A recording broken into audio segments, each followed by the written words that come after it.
Hi, my dear students. After a long time, we meet a guy doing online. Okay. I think you all are fine. Today, we are going to study chapter 3. Himalaya की बेटियां. ഹിമാലയത്തിൻ്റെ പെൺമക്കൾ. से निबंध विभाग की रचना है. से निबंध ഒരു ലേഖനമാണിത്. ഹിമാലയത്തിൻ്റെ മക്കൾ എന്നിവിടെ ഉദ്ദേശിച്ചിരിക്കുന്നത് ഹിമാലയത്തിൽ നിന്നും ഉത്ഭവിക്കുന്ന നദികളാണ്. ഗംഗാനദി, യമുനാ നദി, ബ്രഹ്മപുത്ര, അങ്ങനെയുള്ള വിവിധ നദികൾ ഇതെല്ലാം ഹിമാലയത്തിൽ നിന്നാണ് ഉത്ഭവിക്കുന്നത്. അതിവിടെ ഹിമാലയത്തിനെ അച്ഛനായിട്ടും അദ്ദേഹത്തിൻ്റെ പെൺമക്കളായിട്ട് അവിടെ നിന്ന് ഉത്ഭവിക്കുന്ന നദികളെയുമാണ് പരാമർശിക്കുന്നത്. അബി തക് മേം ने उन्हें दूर से देखा था till now I saw them far as. बड़ी गंभीर शांत अपने आप में खोई हुई लगती थी. सम्राट महिला की बांधी वे प्रतीत होती थी. उनके प्रति मेरे दिल में आदर और श्रद्धा के भाव थे.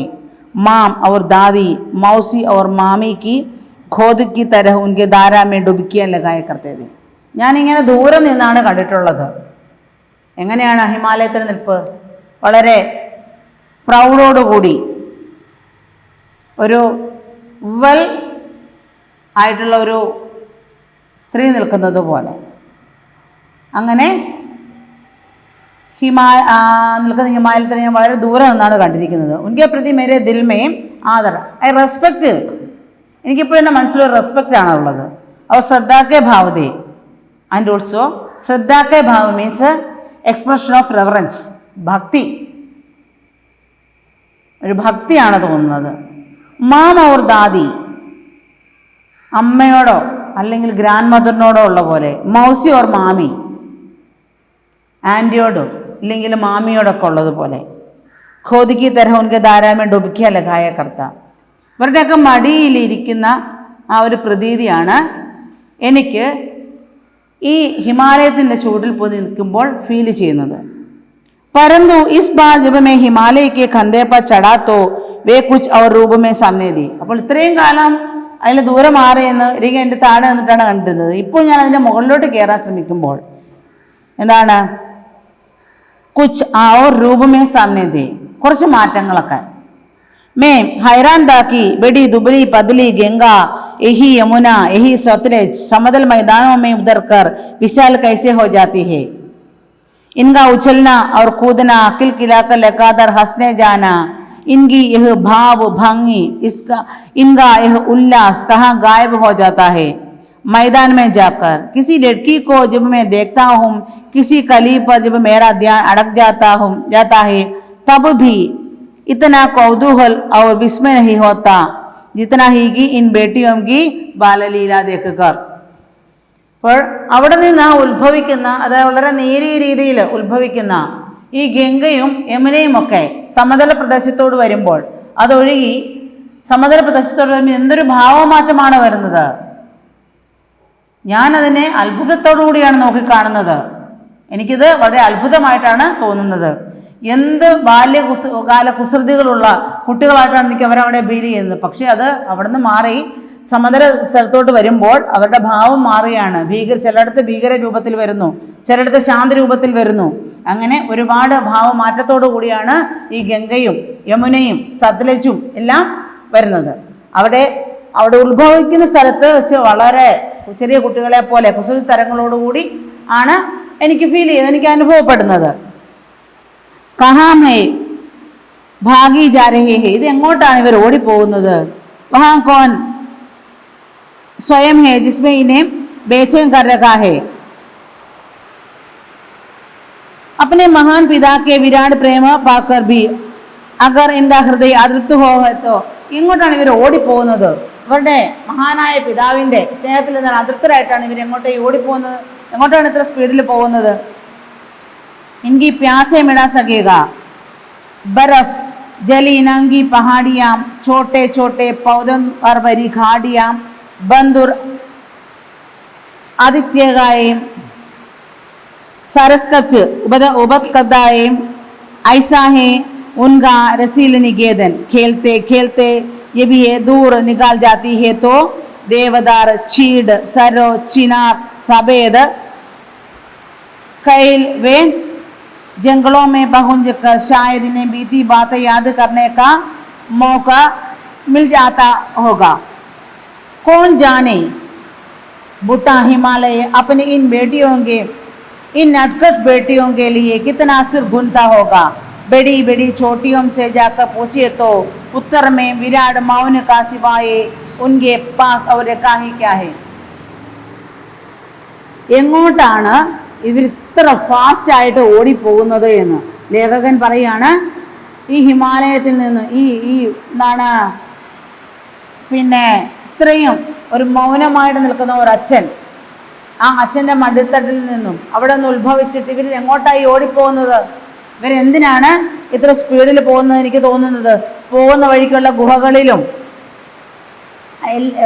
പിന്നെ പാറക്കെട്ടുകൾക്കിടയിലൂടെ എല്ലാം ഒഴുകി അതുപോലെ ദേവദാരു ചീണ്ട് ഈ പിന്നെ അങ്ങനെ മുതലായ കുറേ വൃക്ഷങ്ങളുടെ ഇടയിലൂടെ എല്ലാം ഒഴുകി ചിലതിനെയൊക്കെ പിഴുതിട്ട് മറിച്ചിട്ട് അത്രയ്ക്കും ചിലയിടത്ത് ഭീകര രൂപത്തോടുകൂടിയാണ് വരുന്നതെന്ന് പറഞ്ഞില്ലേ, അങ്ങനെ പോവുകയാണ്.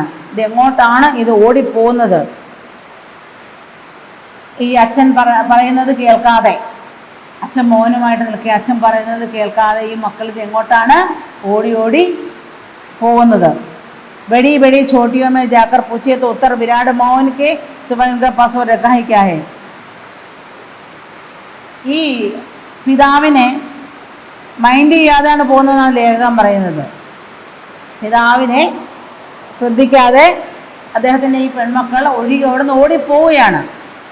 सिंधु और ब्रह्मपुत्र ये तो ऐसे नाम है जिनका सुनते ही रावी सतलज व्यास चनाब झेलम काबुल कुफा कबिशा गंगा यमुना सरयू गंडक कोसी आदि हिमालय की छोटी बड़ी सभी बेटियों आंखों के सामने नाचने लगते हैं. ഈ പറഞ്ഞ നദികളെല്ലാം ഉത്ഭവിക്കുന്നത് എവിടെ നിന്നാണ്? ഹിമാലയത്തിൽ നിന്ന്. സിന്ധു, ബ്രഹ്മപുത്ര, അത് അത്രയുമുള്ള ആ രണ്ട് പ്രശസ്തമായ പേരുകളാണ്. ജിൻകെ സുത്തേഹി, അപ്പോൾ അതിൻ്റെ പോഷക നദികളായിട്ടും സിന്ധുവിൻ്റെയും ബ്രഹ്മപുത്രയുടെയും പോഷക നദികളായിട്ടും എല്ലാമാണ് ബാക്കിയുള്ള നദികളുടെ പേര് പറയുന്നത്. റാവി, സത്ലജ്, വ്യാസ്, ചനാബ്, ചലം, കാബൂൾ, കുഫ എന്നും പറയുന്നു. കബീഷ്, ഗംഗ, യമുന, സരയു, ഖണ്ഡക്, കോസി. ഈ നദികളെല്ലാം ചോട്ടി ബെഡി സബി ബെട്ടി, ചെറുതും വലുതുമായ ഈ മക്കളെല്ലാം ആങ്കോങ്കെ സാമനെ നാശലത്തെ കൺമുൻപിൽ ഇങ്ങനെ നൃത്തം ചെയ്യുകയാണ്. വാസ്തവമേ സിന്ധു ബ്രഹ്മപുത്ര സ്വയം കുച്ച് നഹി ഹേ, വാസ്തവത്തില് സിന്ധുവും ബ്രഹ്മപുത്രയും സ്വയം ഒന്നുമല്ല. दयालु हिमालय के पिघले हुए दिल की एक बूंद न जाने कब से इकट्ठा हो होकर इन दो महानदों के रूप में समुद्र की ओर प्रवाहित होती रही. ദയാലുവായ ഹിമാലയത്തിൻ്റെ ഈ രണ്ട് അതിൻ്റെ ആ ഹിമാലയത്തിലെ പികലെ അലിഞ്ഞു വരുന്ന, പികൽ മീൻസ് മെൽറ്റ് ആവുക, ദിൽക്കി ഏക്ക് ബൂന്ത്, ആ ഹൃദയത്തിൽ നിന്ന് വരുന്ന ഓരോ തുള്ളിയും, നജാനെ എപ്പോഴാണ് ആർക്കറിയാം, കബ് എപ്പോഴാണ്, നജാനെ ആർക്കറിയാം, ഇക്കടെ ഹോക്കർ ഇസ് ദോ മഹാനദോം കെ രൂപ മേ സമുദ്രത്തി की ओर प्रवाहित होती रही है. എപ്പോഴാണോ സമുദ്രത്തിന് നേരെ പോയി ചെന്ന് ഒത്തുചേരുന്നത്, എപ്പോഴാണോ പോയി സമുദ്രത്തിൽ പോയി കൂടിച്ചേരുന്നതെന്ന് ആർക്കറിയാമെന്ന്. ഹിമാലയത്തിൻ്റെ നിന്നും ഹിമാലയത്തിൻ്റെ അവിടുന്ന് അലിഞ്ഞ് ഓരോ തുള്ളിയായിട്ട് വന്ന വെള്ളം ഈ ഇത്രയും വലുതായി എപ്പോഴാണ് ഈ സമുദ്രത്തിൽ പോയി എത്തിച്ചേരുന്നത് എന്ന്. രണ്ട് മഹാനദികളുടെ രൂപത്തിൽ. ഏതൊക്കെ രണ്ട്? സിന്ധു ആൻഡ് ബ്രഹ്മപുത്ര. സിന്ധു, ബ്രഹ്മപുത്ര എന്ന പേരുള്ള ഈ രണ്ട് മഹാനദികളുടെ രൂപത്തിൽ എപ്പോഴാണോ പോയി എത്തിച്ചേരുന്നത്. कितना सौभाग्यशाली है वह समुद्र जिसे पर्वत राज्य हिमालय के इन दो बेटियों का हाथ पकड़ने का श्रेय मिला. പറയുകയാണ്, എത്രയോ ഭാഗ്യശാലിയാണ് ആ സമുദ്രം, പർവ്വത രാജാവായ ഹിമാലയത്തിൻ്റെ ആ രണ്ട് പെൺമക്കളുടെ കൈ പിടിക്കാൻ സാധിച്ച ആ സമുദ്രം എത്ര ഭാഗ്യവാനാണ് എന്ന്. ജിനോംനെ മൈതാനോമേ ഹി इन नदियों को देखा होगा, उनका ख्याल में शायद ही एक बात आ सके कि बूटे हिमालय की खोद में बच्चियों बनाकर ये कैसे खेल करती है। माँ बाप की खेत में नंगा दड़ंगा होकर खेलने वाली इन बालिकाओं का रूप पहाड़ी आदमियों के लिए आकर्षक भले ना हो, लेकिन मुझे तो ऐसा लुभावना प्रतीत हुआ वह रूप का हिमालय हो, ससुर और समुद्र का उसका दामाद कहने में कुछ भी झिझक नहीं होती। जिन्होंने मैदानों में ही इन नदियों में देखा होगा, ഈ സമതലങ്ങളിൽ ഈ നദികളെ കണ്ടിട്ടുള്ളവർക്ക് उनके ख्याल में शायद ही यह बात आ सके कि बोटे हिमालय के ഈ खोद में बच्चियों बनाकर कैसे खेल करती है। ഇത്ര നല്ല ശക്തിയിൽ ഒഴുകുന്ന ഈ നദികളെ കാണുമ്പോൾ ഇത് ആർക്കും വിശ്വസിക്കാൻ പറ്റില്ല എന്ന്, ഈ ഹിമാലയത്തിൽ നിന്നും വളരെ നൂല് പോലെ ഉത്ഭവിച്ചു വരുന്നത് എങ്ങനെ ഇത്രയും വലുതായിട്ട് ഇത്ര ഭീമാകാരം ഇത്ര ഭീകരരൂപിയായി മാറിപ്പോകുന്നു എന്ന്, ഇത്ര ശക്തമായ വെള്ളമായിട്ട് വരുന്നു എന്ന് വിശ്വസിക്കാൻ പറ്റില്ല എന്ന്. മാം ബാബയ്ക്ക് ഗോന്തുമേ, അമ്മയുടെ അല്ലെങ്കിൽ അച്ഛൻ്റെയും മടിയിൽ കിടന്ന് കളിക്കുന്ന കുഞ്ഞുകുട്ടിയെ പോലെ ഇൻ ബാലികാവും കാരൂപോ പഹാടി ആത്മീയലിംഗലി ആകർഷണമായ പർവ്വത നിരകളിൽ താമസിക്കുന്ന മനുഷ്യർക്ക് ഈ നദികളുടെ രൂപം വലിയ ആകർഷകമൊന്നുമല്ല, പക്ഷേ സമതലങ്ങളിൽ ഇവരെ കണ്ടിട്ടുള്ളവർക്ക് മാത്രമേ ഇത് ആകർഷണീയത ഉള്ളൂ എന്ന്. മുച്ചേതോ ഐസാ ലുഭാവന പ്രതീത് ഹുവ, ലേഖകന് ഇങ്ങനെ തോന്നുവാണ്, he feel like this way. എങ്ങനെ?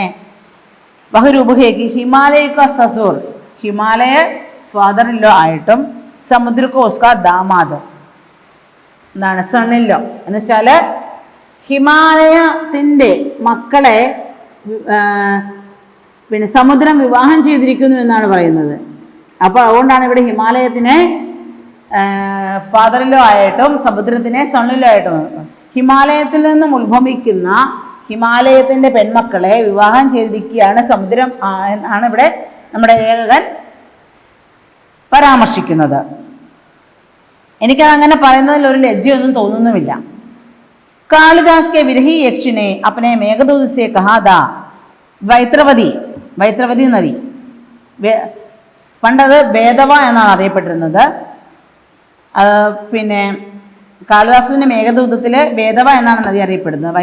വൈത്രവതി നദി को प्रेम का प्रतिदान देते जाना, तुम्हारी वह प्रेयसी तुम्हें पाकर अवश्य ही प्रसन्न होगी। यह बात इन चंचल नदियों को देखकर मुझे अचानक याद आ गई ही कि सोच की शायद उस महाकवि को भी नदियों का सचेतन रूपक पसंद था। दरअसल जो भी कोई नदियों को पहाड़ी घाटियों और समतल आंगनों के मैदानों में जुदा जुदा शक्लों में देखेगा वह इसी नतीजे पर पहुंचेगा. കാളിദാസന്റെ വിരഹി യക്ഷ് തന്നെ മേഘദൂതത്തിൽ വൈത്രവ നദിയെ ഒരു തന്നെ പ്രേയസിയായിട്ടാണ് പരാമർശിക്കുന്നത്. വൈത്രവതി നദിയെ തന്നെ പ്രേയസിയായിട്ട് പരാമർശിക്കുന്നു. ഈ നദികളെ കണ്ടപ്പോൾ നമ്മുടെ ലേഖകന് ആ കാളിദാസന്റെ മേഘദൂതാണ് ഓർമ്മ വരുന്നത്. മഹാകവി ബി അത് ഈ മഹാകവി പിന്നെ ഈ നദികളെ അതിനൊരു ജീവനുള്ള ഒരു സചേതന രൂപമായിട്ടാണ് പറയാനായിട്ട്, അതായത് നദിയെ ഇവിടെ പറഞ്ഞിരിക്കുന്നത് പ്രേയസിയായിട്ട് വരെ പരാമർശിക്കുന്നു,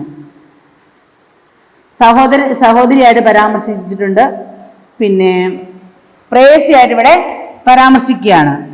दरअसल एक्चुअली जो कोई नदियों के पहाड़ी घाटियों और समतल आंगनों के मैदानों में जुदा जुदा शक्लों में देखा वह इसी नतीजे पर पहुंचेगा. കാക്ക കാലർക്കർ ने नदियों को लोगा माता कहा है. അപ്പോൾ കാളിദാസൻ വൈത്രവതി നദി എന്തായിട്ടാണ് പിന്നെ വിരഹി യക്ഷന്റെ പ്രേയസിയായിട്ടാണ് പറയുന്നത്. പക്ഷേ ഇവിടെ കാക്ക കാലർക്കർ നദിയെ ലോകത്തിന്റെ മാതാവായിട്ട് ലോകമാതാവായിട്ടാണ് നദിയെ പരാമർശിക്കുന്നത്. किंतु मादा बनने से पहले यदि हम इन बेटियों के रूप में देख ले तो क्या अर्थ है.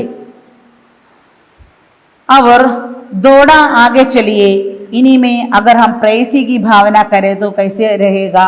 ममता का एक और भी धागा है जिसे हम इनके साथ छोड़ सकते हैं. बहन का स्थान कितने कवियों ने इन नदियों का दिया है. एक दिन मेरी भी ऐसी भावना हुई थी. ഇത് ലേഖകൻ പറയുന്നു, ചിലർ പിന്നെ കാക്ക കാലവർക്കൻ ലോകമാതാവായിട്ട് പറയുന്നു, കാളിദാസൻ പ്രേയസിയായിട്ട് പറയുന്നു. ചില നദികൾ ചില കവികൾ സഹോദരിയായിട്ട് പറയുന്നു, ചിലർ മക്കളായിട്ട് പറയുന്നു. അപ്പോൾ ബഹൻ കാ സ്ഥാൻ കിത്തനെ കവിയും നദിയും കഥ, സഹോദരിമാരായിട്ട് എത്രയോ പേര് ഈ നദികളെ പരാമർശിക്കുന്നു. ഏകദിനം മേരി ബി എസി ഭാവന ഹുയി, എനിക്കും ഒരു ദിവസം അങ്ങനെ ഒരു അനുഭവം ഉണ്ടായി എന്ന്. തോ തിബത്ത് കി ബാത് ഹെ, ലിൻഡ് തിബറ്റിലെ കാര്യമാണ്. When I was in Tibet at that time मन उछट गया था, आई एम वेरी कन्फ्यूज्ड, तबीयत चली थी, health is not well. Sutlej के किनारे जाकर बैठ गया, I went to bank of Sutlej river, ഞാൻ സത്ലജ് നദിയുടെ സമീപത്തോട്ട് പോയി, തീരത്തോട്ട് പോയി. दोपहर का समय था, ആഫ്റ്റർനൂൺ ടൈമായിരുന്നു. पैर लटका दिया पानी में, ആ നദി തീരത്ത് പോയിരുന്നിട്ട് കാല് വെള്ളത്തിലോട്ടിട്ട് ഇരുന്നു. थोड़ी देर में उस प्रगतिशील ने जल असर ढाला, तन और मन तासा हो गया तो लगा में गुनगुनाने. കുറേ നേരം അങ്ങനെ നിശബ്ദമായ ശാന്തതയിൽ കാല് വെള്ളത്തിൽ മുക്കി അങ്ങനെ ഇരുന്നപ്പോൾ എൻ്റെ മനസ്സും ശരീരവും ഒന്ന് റിഫ്രഷായി എന്ന്. വളരെ ടെൻഷനോടുകൂടി നല്ല മൈൻഡ് അത്ര നല്ല സുഖമില്ലാത്തൊരവസ്ഥയിലാണ് അവിടെ പോയി ഇരിക്കുന്നത്. അപ്പോൾ എനിക്കൊരു കംഫർട്ടബിൾ തോന്നി. ജയ് ഹോ सतलज बहन तुम्हारी, लीला अचरज बहन तुम्हारी, हुआ मुदिद मनहड़ा कुभारी, जाऊँ मेम तुम पर बलिहारी. तुम बेटी यह बाप हिमालय, चिंतित पर चुपचाप हिमालय, प्रकृति नदी के विचित्र पट पर अनुपम अद्भुत चाप हिमालय, ये हो सतलज बहन तुम्हारी.